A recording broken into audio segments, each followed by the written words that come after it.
This is the Turn Your Life Around podcast, and I'm the 180 lady. I've been helping people turn their lives around since 2007 as the founder and CEO of a large mental health company. The purpose of this podcast is to have meaningful conversations with old friends and new friends, everyday people just like you and me, about how they turn their lives around. We'll discuss all things mental health, fitness, finances, relationships, parenting, spirituality, you name it. My hope is that you can take something away that will encourage you today. I'm your host, Sarah Coates. Are you ready to turn your life around? Today, we're going to talk about managing stress as a working parent, and I can speak to this personally. I've been a working parent for about 16 years. And so I am not an expert on managing stress as a working parent, but I definitely think I've learned some things through trial and error over the past decade or so. And so we're going to talk about this. I actually polled our listenership audience on some questions that they submitted that I'm going to read and respond to in just a minute. But first, before we jump into that, I wanted to let you know that this episode is brought to you by 180 Counseling. 180 Counseling is a mental health company in the Raleigh area, Greater Triangle area, with 6 locations in the Greater Triangle area and in Wilmington. They offer telehealth and in-person visits to children, families, couples, individuals. They also take insurance. And so if you, after listening to this episode today, realize, hey, I'm not managing my stress well, and I need to talk to a therapist, feel free to reach out to 180 Counseling. You can find them at 180nc.com. That's 180, the number, nc.com. So let's jump into this. I wanted to share a little bit about my personal experience as a working parent. I actually launched my company in 2007, and about a year later had my first child. And so I was working a couple days a week as a new parent, as a new mom, and also launching my company. And I was able to manage that for about a few years. In around 2011, my husband actually lost his job. And at that time, we had 2 toddlers at home. And I said to him, I can go to work and actually work, make a living for us, work full time, and you can stay home with the kids. And reluctantly, he did that for just a few short months, actually. I think maybe 4 months in total until he found a new job. But it was during that season that I started grinding and really working my company. And that's really when it took off, thankfully. And I was working a lot, 40, 50 hours most weeks, running this company that I had launched, still having 2 toddlers at home. And so although my husband was playing the stay-at-home dad role, certainly I was still a mom and still managing the household and trying to run a company at the same time. So when I say I know what it's like to be a working parent managing stress, that's a little bit of my story of how I launched into this. And then, of course, we all just went through a COVID pandemic about 4 years ago. Talk about stressful as a working parent, trying to manage. Oh, goodness. Just thinking about that made me a little panicky on the inside. Remember managing homework and homeschooling with these children, if you had school-age children at the time, while working from home, figuring out grocery shopping, contactless grocery shopping, and all the things. So certainly we all have been through it as a working parent outside of the home, managing our stress, managing our families, and working, making a living. And I think that these questions that the listeners submitted, certainly I can respond to personally. Again, I'm not an expert in managing stress. I fail at managing my stress sometimes, but I think collectively I have some insight to share. I am a mental health therapist by profession, but this is not mental health advice. These are just lived experiences that I'm sharing and some insights as I answer these questions. One of the questions that was submitted: how do you keep your mind off the things to do at home while you are at work? And so this is a really great question, actually. How do you do that? I'm sure there have been times I've been sitting at work and my brain will trail off to, oh, I got to pick up this at the grocery store. Oh, this kid, they need this field trip form signed. Or, oh, that toilet keeps running. We've got to get the plumber over. And yet I'm supposed to be doing my job. I think it's important to actually schedule time to think about the things you need to think about. Meaning, if you're at work and maybe you have a noontime lunch break, tell yourself at noon, I will think about all the things on my to-do list that have to do with my family. That way, you can actually trick your brain into staying focused on the things you need to stay focused on at work. And then telling yourself, oh, that's right. At noon, I'll have a full hour to sit down with a pad and paper and jot down the task that I need to take care of later. And then when you're done with that, break, get back to work so you can focus. Another strategy, if you have the flexibility at work, is work for 45 minutes, take a 15-minute break, get up and walk around, which is actually a stress reliever. That's a good way to manage stress when you're at work is get up out of your seat and walk around for a few minutes. And maybe that's your scheduled time to think about some at-home duties or tasks that you have to handle. And then when you get back to your desk, you're a little bit more refreshed, you're a little bit more refocused, and you can really pay attention to the task at hand at work. So that's something you could try. Another question that a listener submitted. How do you manage balancing work and being present or available for your kids at home, yourself, your family, your marriage? So, my first response when I read that question is wow, work life balance really is such a farce. That is just a hot topic, trending idea that I think came on the scene a few years ago. Work life balance, we all have to have it. And it sounds good in theory, but I don't really believe we ever can be perfectly balanced or in sync. I think there are definitely seasons, maybe days or weeks or months of our life that we will be giving more to something else. And that's just the season you're in. I don't think that there should be any guilt or shame around that. There are certainly weeks at work where I'm all in at work. There's something really pressing that I'm having to deal with, and I'm all in there. And thankfully, I have a great partner, spouse who's able to pick up some of the things at home that I'm unable to attend to. And then there's other weeks when work is light and maybe one of my children has a great need that week or that month, and I'm all in on that. So I don't know that it's about perfect 50-50 work-life balance, giving 50% to work or 50% to home. Certainly you can't give 100% to everything all the time. That would be like a gazillion percent. So that's impossible. So I think it's really about showing yourself some grace and compassion, recognizing that it can't be complete perfect balance, that some weeks and some days you're going to give more to one thing or the other. And that's okay because that's just how we manage life. That saying, this is a marathon, not a sprint.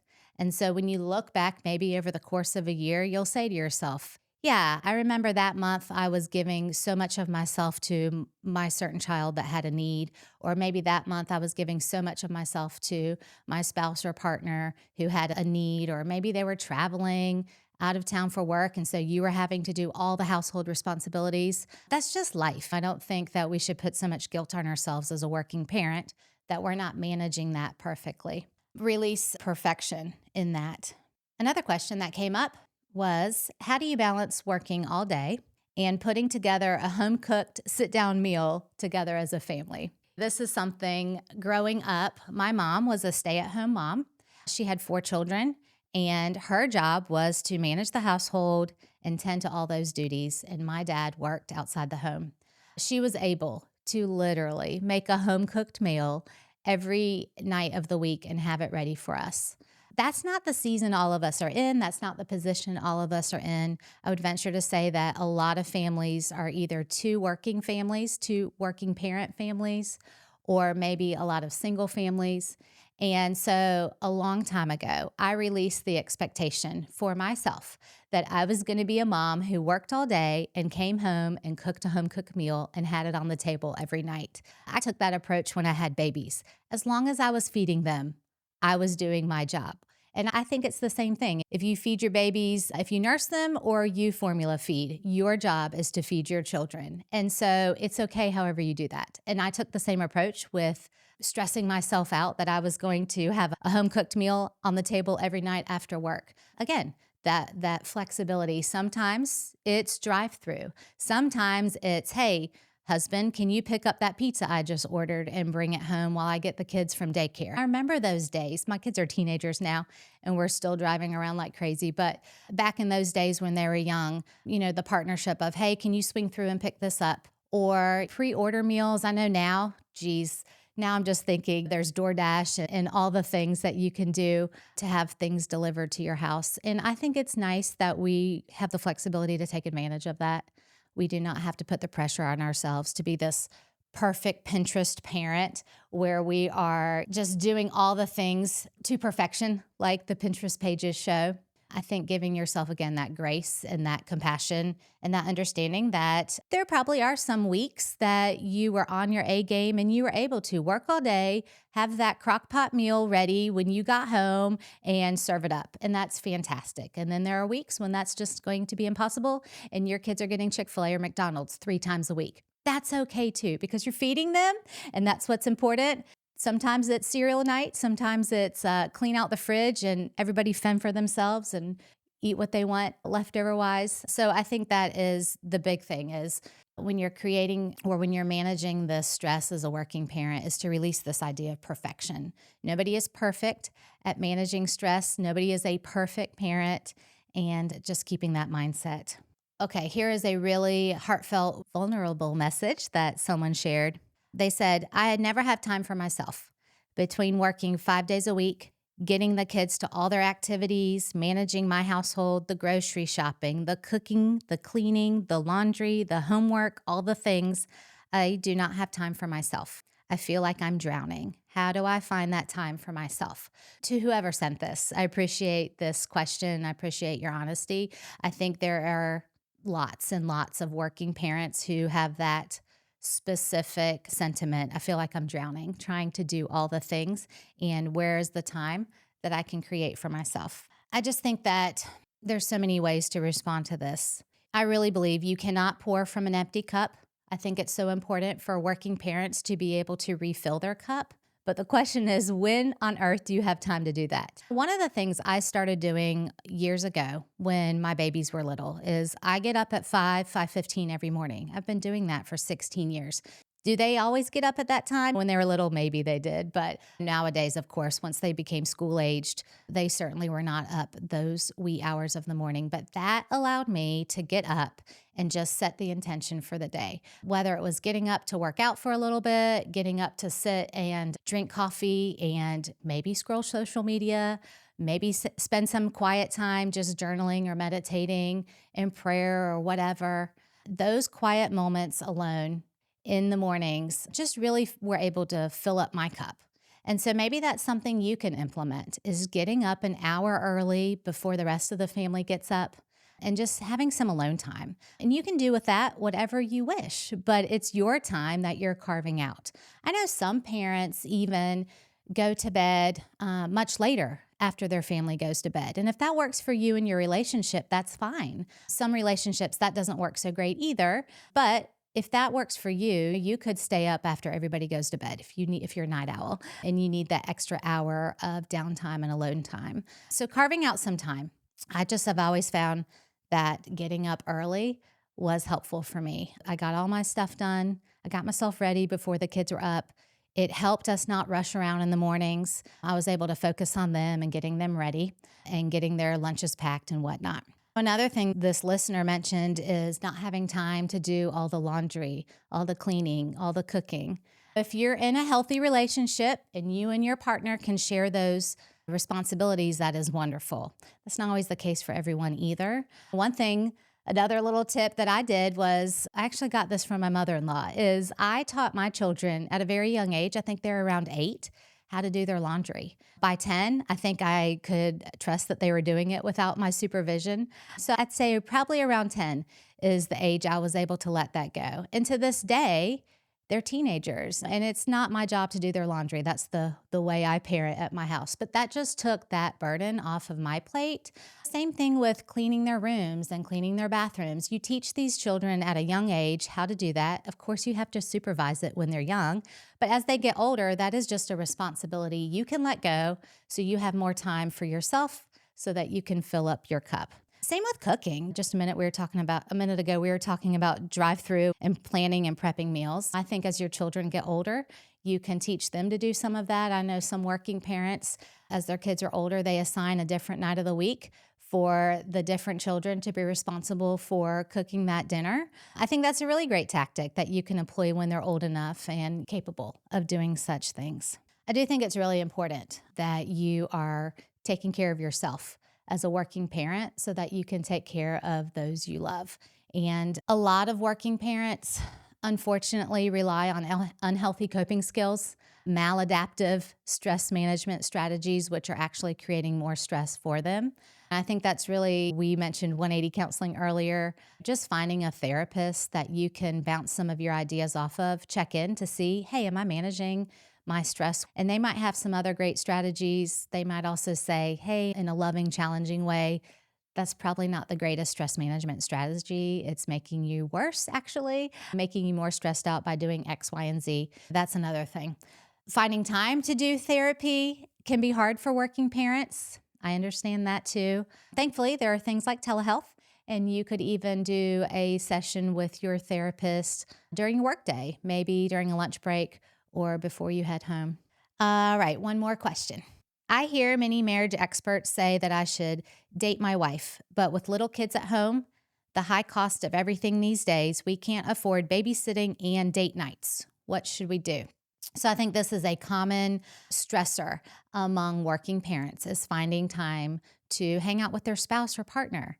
And man, we all have been affected by the high cost of everything these days. So it makes a lot of sense when you have young kids that it's almost impossible to pay for babysitting plus a date night. I've always taken this approach and shared this with other people I talk to, that your date nights do not have to be out on the town. There are plenty of things, especially in the Raleigh area, that you can do for free.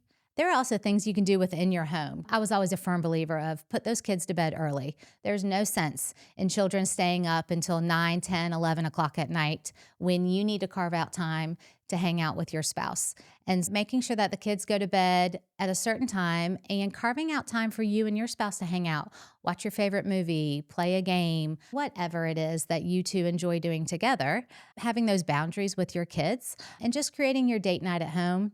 I've always encouraged people to sit on the back porch if you have one, or the front porch, or your living room couch, and just hang out and talk to each other. Just that alone can help you manage your stress as a working parent, sharing those stressors with your spouse or partner, and coming up with creative ideas how to support each other. So healthy and so important. So I shared some of my tips, some of my experiences. Certainly, this is not meant to be any sort of mental health advice. I encourage you to seek that out from your own therapist or doctor. But there are a lot of ways that you can manage stress as a working parent, and therapy is part of that, but also just making sure that you are fueling yourself with all the healthy things, creating time for yourself, be it early morning, wee hours of the morning, or late at night, taking breaks at work, utilizing our modern, the modern conveniences that we can take advantage of and create a simpler, smoother, not simple, a smoother existence being a working parent. So thanks for listening today on these stress management tips.